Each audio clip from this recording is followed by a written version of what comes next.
चालू कीजिए।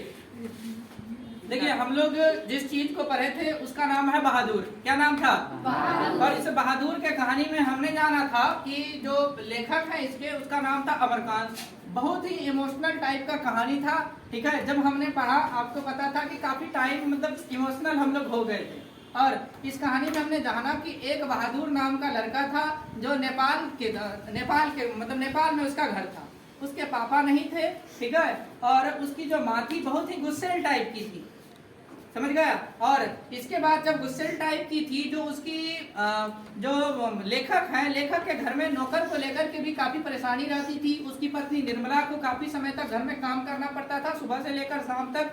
उसकी पत्नी एक दिन जाती है अपने भाइयों के यहाँ, मतलब अपने लेखक के भाइयों के यहाँ, और वो वहाँ देखते हैं नौकर का सुख को।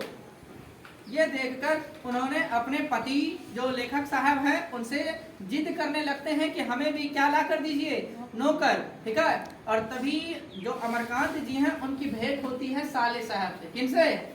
साले साहब से भेंट होती है। और साले साहब से भेंट होने के बाद वो उस बहादुर के बारे में जानकारी देते हैं, लड़का कैसा है। और बहादुर जो है अपनी माँ के मार के कारण घर से भाग गया है, क्योंकि जो उसकी माँ है वो अपने बेटे को ना प्यार करके ज्यादा प्यार करते थे। किससे?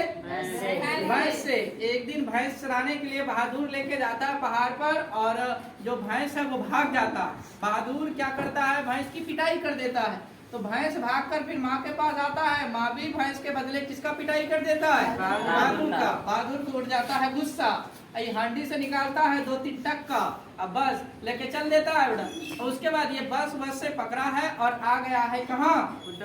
उत्तर प्रदेश में। ठीक है, कहाँ पर?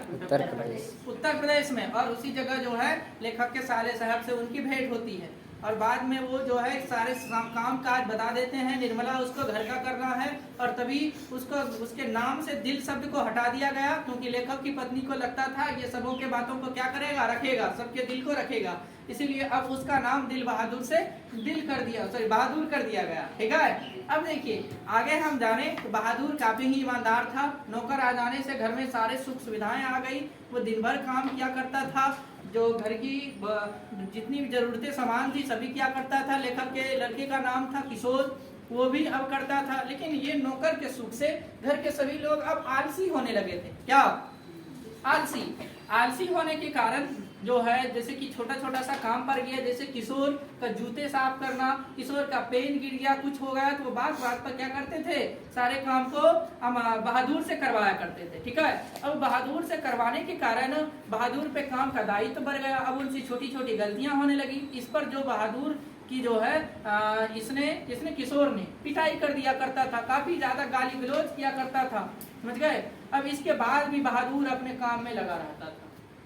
एक दिन की बात है, लेखक के यहाँ कुछ रिश्तेदार आते हैं, और रिश्तेदार जो है वो जो आए थे उन्होंने क्या किए, 11 रुपया चोरी का इल्जाम लगा दिया। किस पर? बहादुर पर। बहादुर पर चोरी का इल्जाम लगा दिया। और उससे पूछा गया क्या तुमने रुपया लिया है? उसने कहा नहीं। और हद तो तब हो गई जब अमरकांत जी ने खुद उनसे गए पूछने, और वो बोले नहीं। लेकिन अमरकांत जी ने भी उसकी पिटाई कर दी, 2-3 चमेटे जड़ दिए, जिसके कारण बहादुर का मन विहल सा हो गया, टूट सा गया। और उस दिन वो बिना किसी को कुछ बताए घर छोड़ के क्या किया, चले गए। जब वो घर छोड़ के चले गए तो सभी लोगों को पछतावा हुआ, क्योंकि जितने भी चीज वो लेकर आया था सब छोड़ के चले गए थे।